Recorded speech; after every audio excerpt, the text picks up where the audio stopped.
Papo Suprem, um programa da União Planetária e que hoje eu tenho um prazer assim extraordinário, pessoal, porque esse papo de hoje é um papo para cima, para o alto, para as coisas positivas, para buscarmos encontrar as saídas dos problemas do Brasil e da humanidade, é com um grande quadro, uma figura extraordinária, um grande nome da história do Brasil, Marcelo Lavener. Marcelo, que alegria de ter você aqui conosco em nosso programa. A alegria é muito grande também, Ulisses. Como eu vejo o Marcelo Lavener, eu realmente vejo como uma pessoa exemplar, porque é uma pessoa inteligente, de uma força de vontade, de uma dignidade extraordinária e que colocou toda essa sua capacidade durante toda a sua vida a serviço de defender um mundo melhor, atuando na causa social, atuando na causa política, atuando na causa humanitária. E também uma pessoa de alta espiritualidade, voltado para a espiritualidade, que é tão essencial que nós tenhamos essa espiritualidade. Esse é com quem nós vamos conversar. Marcelo Lavener Machado. Marcelo, fala um pouquinho da sua vida. Você disse uma coisa que a mim me toca muito de perto, é que é uma preocupação, sim, com um mundo mais fraterno, com um mundo que tenha mais paz ou menos guerras, não é?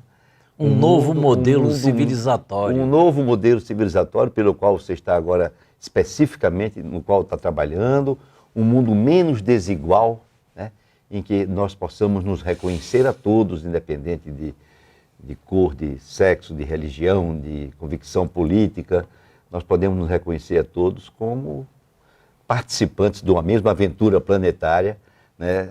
Inquilinos provisórios dessa nave que é o nosso planeta Terra e que nós temos que deixar em melhores condições de que os nossos pais deixaram para nós, para os nossos filhos. Tenho minhas dúvidas se vamos conseguir isso. Responsabilidade de cada geração, né? A nossa geração tem uma responsabilidade. Apesar de termos um pouco de crítica em relação ao que temos feito ultimamente. Mas, quem sabe, vamos criar uma consciência, né? Uma consciência de que nós temos que deixar aqui o nosso planeta. Eu quero saber um pouco mais da sua história. Veja, eu sou fundamentalmente um militante de causas sociais.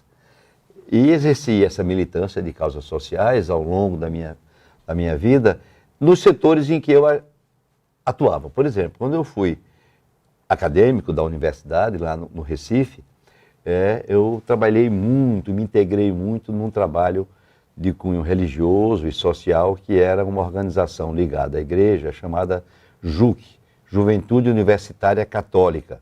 A missão da JUC era levar o evangelho para a universidade, para a academia. E, como universitários, nós terminamos por desenvolver uma visão social da missão religiosa. Não somente uma religião contemplativa, mas uma religião que olhasse para o homem no seu sofrimento diário, na sua labuta trabalhista, na sua dificuldade pelo acesso à terra. E a JUC ganhou. E eu acredito que essa é a verdadeira religiosidade, né? Porque ela só contemplativa, ela fica realmente faltando muito, né? Pois é. E então, Ulisses, essa organização, a JUC, nos idos de 62, 63, ela teve uma participação muito forte nas lutas sociais. Os nossos quadros eram quadros que atuavam na UNE, outras organizações da igreja, como a JOC, que era a Juventude Operária, tinham atuação grande nos sindicatos, os padres operários, Lebré, todo aquele trabalho que aconteceu na igreja católica naquele período, tudo isso influencia muito. E quando veio então o golpe militar em 64, apanhou a JUC sendo considerada não somente pela igreja, mas também pelas instituições políticas, militares, como alguma coisa a ser destruída. Porque esquerdista, porque muito próxima de pensamentos marxistas e comunistas, e aí fechou a JUC. É que a visão do golpe militar de 64 era de que não devia haver avanços sociais, e quem trabalhava pelos avanços sociais eram Era perseguido. A própria estrutura da igreja que entendia que nós tínhamos avançado mais do que seria permitido. Pois bem, então acabou-se a JUC e tudo, e boa parte dos nós que militávamos na JUC passamos a militar numa outra entidade política, já não de cunho religioso, mas política, revolucionária, que era a Ação Popular. AP, a famosa AP. Ação Popular, AP. De que são exemplos líderes como Aldo Arantes, Haroldo Lima e outros que temos ainda atuando aqui conosco. Depois dessa fase da Ação Popular, eu me engajei numa entidade que era da minha profissão, na Ordem dos Advogados, de modo que militei na Ordem dos Advogados de Alagoas, fui secretário-geral e presidente da OAB, secção de Alagoas, fui presidente da OAB durante o período das diretas já e da campanha pela Assembleia Nacional Constituinte Livre e Soberana, exclusiva, livre e soberana, e não a Assembleia Nacional Constituinte, que afinal se teve. Não era o que nós queríamos, mas era... Foi um avanço. Foi o que pudemos. Um avanço possível. Você, inclusive, esteve lá. Né? Foi uma das épocas que eu atuei fortemente através do DIAP, o Departamento Intersindical de Assessoria Parlamentar. Pois é, então tive essa atuação lá na OAB, no meu estado de Alagoas, e mercê desse trabalho lá na seccional, vim a participar da política nacional da Ordem, fui secretário-geral, e depois, com o beneplácito dos meus colegas advogados, me elegi presidente do Conselho Federal da Ordem, exatamente num período em que vivíamos uma grande tristeza, que era a alegria da Constituinte, em 88, desagou naquele episódio que muitas vezes nós temos que usar uma expressão assim, um episódio grotesco, que foi o Brasil ter eleito um caçador de marajás. Né? Quando a gente pensava caminhar na construção de uma democracia séria, responsável, né? Tivemos o episódio Collor, que, mercê de seu grande desempenho como na televisão e tudo, levou o eleitorado brasileiro bem intencionado a dizer: esse homem é o que vai salvar o país.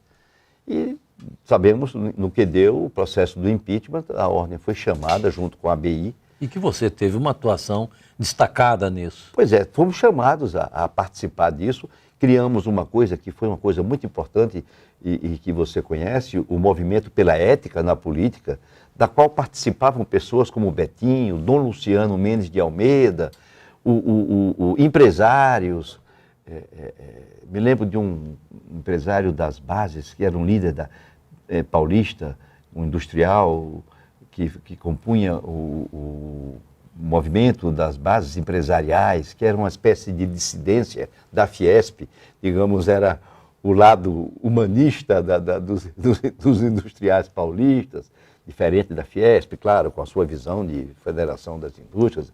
Pois bem, e ali tínhamos a maçonaria, tínhamos os judeus, tínhamos os israelitas, os evangélicos, o Conselho Nacional das Igrejas Cristãs, donas de casa. Finalmente, o movimento pela ética na política foi um movimento com a cara da sociedade brasileira. E que se reflete por toda a história do país. Pois é, e que dizia assim: nós não queremos ser governados dessa forma, né?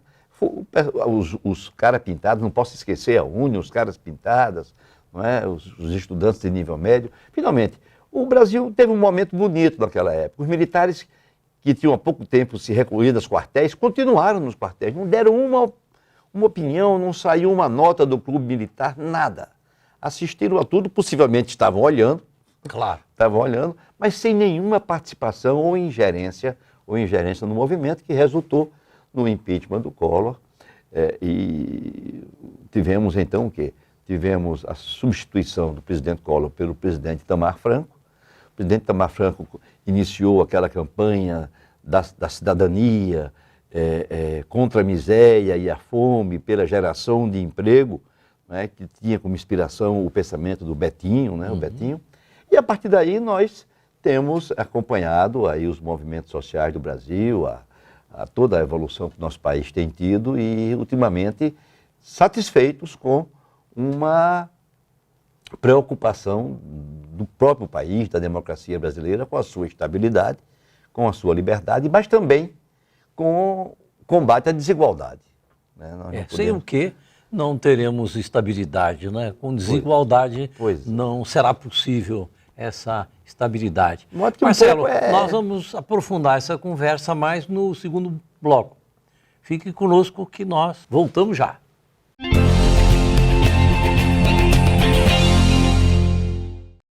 Marcelo Lavener, é com quem conversamos aqui em Papo Suprem, um programa da União Planetária.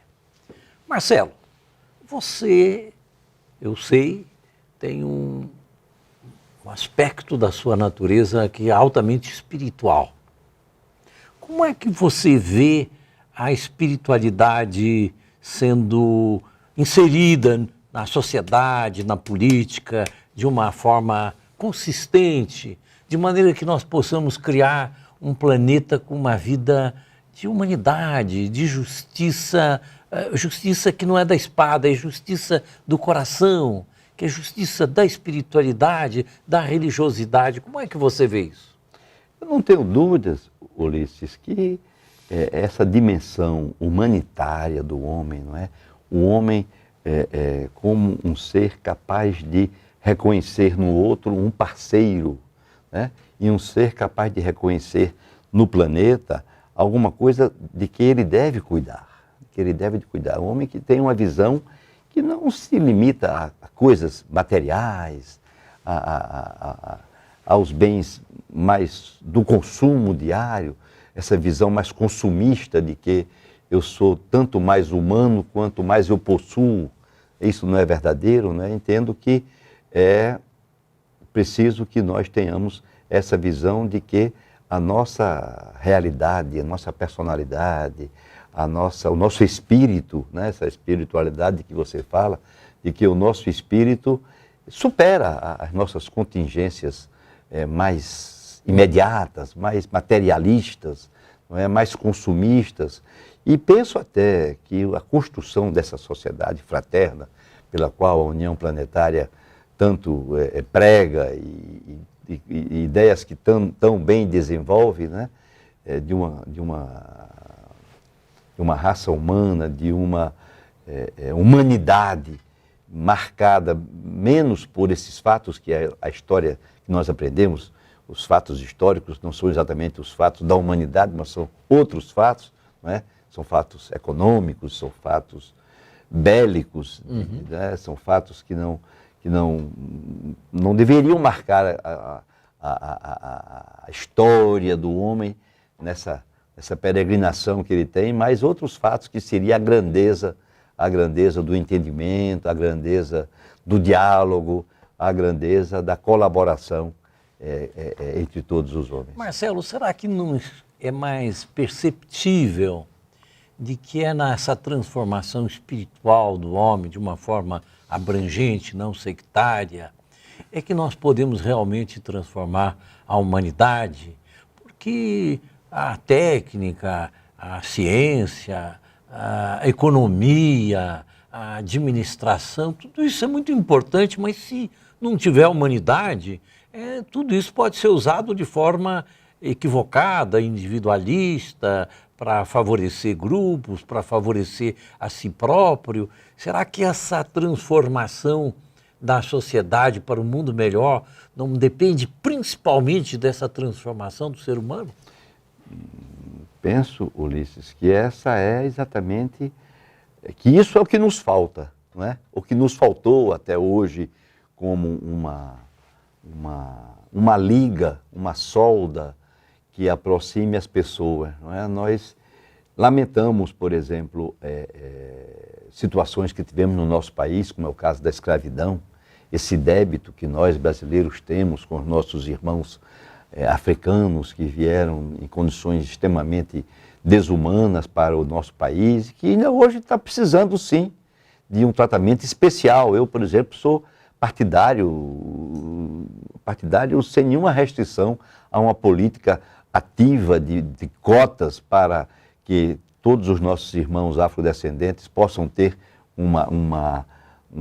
galgar determinados patamares que nós, que fomos os responsáveis e que somos os responsáveis ainda hoje, basicamente, por esse país, que nós possamos ajudar nessa integração. Mesma coisa podemos dizer com essa diferença Ocidente e Oriente, não é? Nós estamos cada dia preocupados, o que é que vai acontecer, o Ocidente vai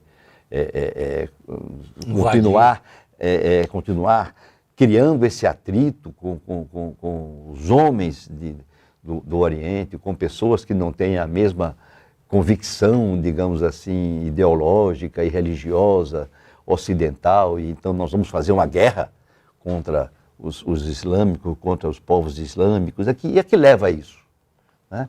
Então, de fato, só essa visão espiritual, só essa visão acima das contingências econômicas, um país que quer dominar um outro país, né? Que entende que para que um país seja rico é preciso que tenha 30 ou 40 países pobres, não é? E a triste realidade de que, por exemplo, a produção de alimentos no mundo é suficiente para alimentar com sobra a população, mesmo essa população enorme que nós temos. E que, em alguns casos, a subnutrição e a fome não é porque falte alimentos, é porque estão mal distribuídos ou porque alguns têm alimentos em quantidade maior do que aquelas que podem consumir, e isso faz com que outros não tenham alimentos, eu diria, e outros bens da vida, como a terra. Nosso país não deveria ter dificuldades de assegurar a terra a todos aqueles que precisam dela para trabalhar. Por que é que nós temos que assistir a dificuldades de ocupação de terra, conflitos agrários, quando, se tivéssemos uma reforma agrária séria, bem planejada, que não é só distribuir terra, claro, até não se pode nem repetir isso, porque ninguém imagina que reforma agrária é só distribuir terra, isso é uma alegação que se faz àqueles que não querem a reforma agrária. Então, por que não deixar que todos os brasileiros que têm vontade de trabalhar, de morejar na terra, possam ter acesso à terra, que é um bem de todos? E esse por que não? Como é que a gente vai solucionar esse por que não? Onde é que está a saída desse por que não? É isso que nós procuramos. É a nossa busca, né? É isso que nós procuramos, né? Se nós tivéssemos vou fazer uma brincadeira, Ulisses. Se nós tivéssemos uma varinha de condão, né, que pudesse dar um toque assim no mundo, e o mundo de repente se transformar naquele mundo que nós gostaríamos que fosse, não é? Mas não temos essa varinha de condão, nós não temos esse... Mas eu acho que a gente tem uma varinha de condão. Temos, não é? Você vai verificar que a história da humanidade, ela é marcada por seres luminosos, uns até sagrados, como um Cristo, né? Que deixam um lastro para todo o futuro. E em tempos modernos, nós temos aqui recentemente um Mahatma Gandhi, que mostrou que não há caminho para a paz, que a paz é o caminho.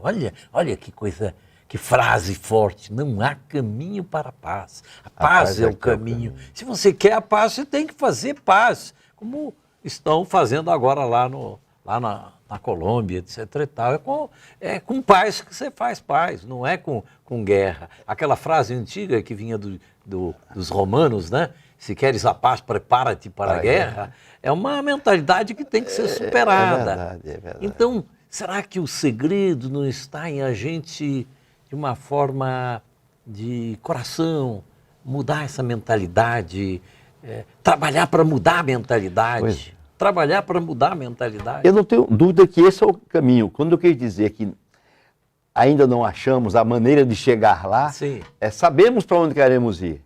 Mas até chegar nessa sociedade, nessa comunidade, nessa civilização nova, como você chama... novo modelo civilizatório. Um novo modelo civilizatório. Não é? Até chegarmos lá, até conseguirmos convencer a grande maioria dos nossos irmãos a caminhar nesse sentido, então é que é a luta de todos nós, sua e de tantos que procuram. Sei que aqui o seu instrumento de comunicação, a nossa televisão planetária, esse canal planetário, a sociedade, a união planetária pela qual você tanto se dedica e que é tão importante. Sei que esse é um dos caminhos, mas nós gostaríamos de que esses caminhos fossem cada vez mais largos e cada vez mais bem-sucedidos, não é? Mas sabemos que tem dificuldade. Todos aqueles que lutam nesse sentido encontram aqui e acolá resistência. Marcelo, uma coisa que nós temos percebido aqui no nosso trabalho, e me faz muito lembrar Martin Luther King, né? Ele tem uma frase que é excepcional, que a gente podia repetir todos os dias. Ele disse assim: pior do que os poucos que muito mal nos fizeram, fez a grande maioria que ficou sentada sem fazer nada. Olha a força dessa frase. Acho que nós temos que conseguir articular as pessoas de bem, que elas são muito mais numerosas do que esses poucos que agiram dolosamente, e que hoje ainda agem dolosamente, né? Acho que com a união de forças como uma CNBB, como uma Federação Espírita, como o grupo budista, como especialmente esse campo que está voltado para a religiosidade e voltado para a espiritualidade, percebendo a irmandade de todos os seres, né? Que a gente possa fazer uma grande articulação e, pelo exemplo, fazer a mudança. Gostaria, Ulisses, de que você pudesse aprofundar um pouco essa sua reflexão e dizer como é que nós vamos trabalhar esse novo modelo civilizatório. Como é que nesse momento, eu até gostaria de ouvir, e sei que isso será bom também para quem nos ouve, um resumo do caminho para esse novo modelo civilizatório. Dos nossos estudos, não sou eu, dos nossos estudos, que primeiro o discurso convence, o exemplo arrasta. Isso é uma frase feita, mas é uma frase perfeita também. Então nós temos que ser como um Betinho, como um Martin Luther King, como Mandela, como um Gandhi. É claro que todos eles são pessoas muito grandes, mas nós temos que dar o melhor de nós, cada um de nós tem que dar o melhor de si para ser um exemplo na sociedade, porque o exemplo ele tem um poder muito grande. E de uma forma absolutamente sem discriminações, sem exclusões, com a inclusão de todos, brancos, negros, amarelos, todas as raças, todas as etnias, todas as civilizações, aquilo que você disse aqui, nós somos companheiros nessa saga do nosso planeta girando vertiginosamente pelo espaço. Nós somos os companheiros que estamos vivos nessa geração e temos que articular as pessoas de bem. Então, eu diria que o ponto central está em articular as pessoas de bem para juntos, não isoladamente, mas juntos fazermos essa transformação, porque nós somos a maioria. É bom saber isso, né? É bom saber que mesmo quando as pessoas estão apáticas ou não participam, estão sentadas, como se diz, assistem um pouco indiferentes a tudo isso, mas dentro de cada um tem uma semente de bondade, de humanidade que vamos a cada dia despertando, né? A cada dia despertando. A juventude, por exemplo, tem demonstrado isso, esses movimentos do norte da Europa, esse movimento de Ocupe Wall Street, os indignados da Porta do Sol em Madrid, os movimentos feministas, por exemplo. Eu penso que entre esses segmentos que hoje nós temos que comemorar pela sua afirmação e pela sua recuperação e pelo respeito que merecem, as nossas companheiras do sexo feminino que tanto tempo foram martirizadas, foram tiranizadas pelos homens, não é? Em sociedades que a cada geração eram sociedades marcadamente machistas, que hoje nós assistimos no mundo inteiro e no nosso país uma participação enorme da mulher. E até devo dizer a você que ao chegar aqui na União Planetária, que vi os vários funcionários, os vários colaboradores que a União Planetária tem aqui, fiquei muito alegre de ver que temos uma grande quantidade de companheiras do sexo feminino, de colaboradoras, talvez até em maior quantidade do que homens. Marcelo, olha, uma alegria muito grande conversar com você. Espero que a gente possa continuar esse papo, porque é um papo. Conversamos com o Marcelo Lavené, um trabalhador, uma pessoa dedicada ao bem da humanidade. É uma honra para nós, aqui da TV Supra, em União Planetária, receber esse grande quadro, essa grande personalidade que faz parte da história do Brasil. Muito obrigado a todos.